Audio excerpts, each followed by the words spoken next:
আবারও ডোমকলের shoot out, গুলিবিদ্ধ হয়ে গুরুতর আহত এক যুবক।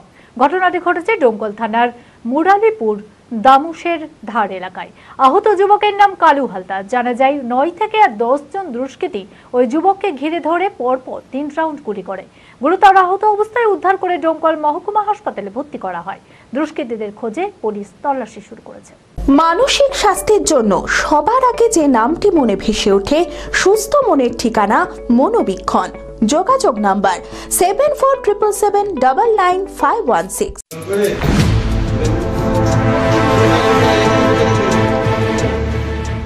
আবারও ডোমকলের শুট আউট, গুলিবিদ্ধ হয়ে গুরুতর আহত এক যুবক। গত বৃহস্পতিবার এয়ার গানে গুলিবিদ্ধ হয়ে এক কিশোরীর মৃত্যু হয় ডোমকলের ঘোড়ামারায়। তারপর ফের এই শুট আউটের ঘটনায় রীতিমতো আতঙ্কিত ডোমকলবাসী। জানা যায় শুক্রবার রাতে মাঠে বসেছিল কালু হালদার। তখনই 9-10 জন দুষ্কৃতী ওই যুবককে ঘিরে ধরে পরপর 3 রাউন্ড গুলি করে। গুরুতর আহত অবস্থায় উদ্ধার করে ডোমকল মহকুমা হাসপাতালে ভর্তি করা হয়। হামলাকারীদের মধ্যে 2 জনকে প্রত্যক্ষদর্শীরা চিনতে পেরেছে। একটা ঢালায় গরমের সময় 6-7 জন বসে আছে। আমরা বসে থাকতে দেখে তো গুলি ফায়ার করে ফেললো। একটা গুলি ফায়ার করলো, টিপু করলো। তারপরে ওই 6-7 জনের মধ্যে উঠে পালিয়ে যায়। আমি একা থাকি।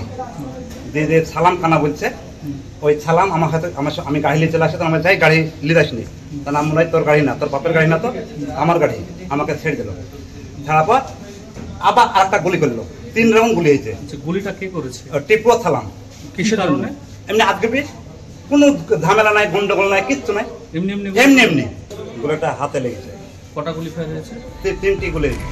তবে কি কারণে এই হামলা তা এখনো স্পষ্ট নয়। দুষ্কৃতীদের খোঁজে ডোমকল থানার পুলিশ তল্লাশি শুরু করেছে। বাড়ি গিয়ে শুনতে পাই মাঠে কয়েকজন ছেলে বসে গরমে বসে থাকে মাঝে মধ্যেই। ওখানে আপনার ওদেরকে এলোপাথারি গুলি করে। আমি সঙ্গে সঙ্গে কিছু লোকজন পাঠাই, ওদেরকে উদ্ধার করে আপনার হসপিটালে পাঠাই। কি কারণ, কি বিষয়ে গুলি হয়েছে, কারা করেছে সে বিষয়ে আমার জানা নাই। পরবর্তীতে জানলাম যে ওরা নাকি কাউকে 2 জনকে চিনেছে। আপনি এইটুকুই। এতে কি কোনো রাজনৈতিক যোগ? না, এতে কোনো রাজনৈতিক যোগ আমি এখন অবধি দেখতে পাচ্ছি না। তবে বিষয়টা আমরা একটু দলগতভাবে আলোচনা করে দেখি। যদি সেরকম মনে হয় আমি অবশ্যই জানাবো আপনাদের। যিনি গুলিবিদ্ধ হয়েছেন তিনি, তার নাম কি আমি জানি না, হালদার। তো তাকে কেন গুলি করা হলো, কি উদ্দেশ্য সেটা আমার জানা নাই। এলোপাথারি গুলি হয়েছে 3-4 রাউন্ড নাকি। সেরকম কিছু কারণ আমি বুঝলাম না। ওখানে 3-4টে বাইক ছিল এদের, যারা বসেছিল।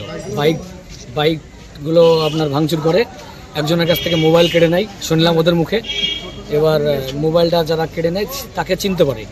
আমি সঙ্গে সঙ্গে ওদেরকে তুলে নিয়ে আমি হসপিটালে চলে এসেছি। আপনার মোবাইল চুরির বিষয়টা হবে না, এত ছোট বিষয় এখানে হবে না। যেহেতু 3-4 রাউন্ড গুলি ফায়ার হয়েছে, একটা মোবাইলের জন্য নিশ্চিতভাবে যাবে না তারা। গুপ্তরোগ মাত্র 7 দিনে ফল। স্ত্রী ও পুরুষের বিভিন্ন গোপন সমস্যা, সন্তানহীনতা, সেতি, চুলের সমস্যা, 25 বছরের নিচে লম্বা হওয়া, সুগার, বাত, হাঁপানি, রোগা থেকে মোটা ও মোটা থেকে রোগা, ড্রাগ ও মদের নেশা ছাড়ানো হয়। আত্রেয় আয়ুর্বেদ। এখানে আয়ুর্বেদ সাইড এফেক্ট মুক্ত 100% সুচিকিৎসা করা হয়। প্রতি রবিবার অর্শ ও বাতের চিকিৎসা করা হয় সম্পূর্ণ বিনামূল্যে। বিনা অপারেশনে ওষুধ দ্বারা অর্শ থেকে চিরমুক্তি। আত্রেয় আয়ুর্বেদ, রাধিকানগর পাসপোর্ট অফিসের পাশে, বহরমপুর।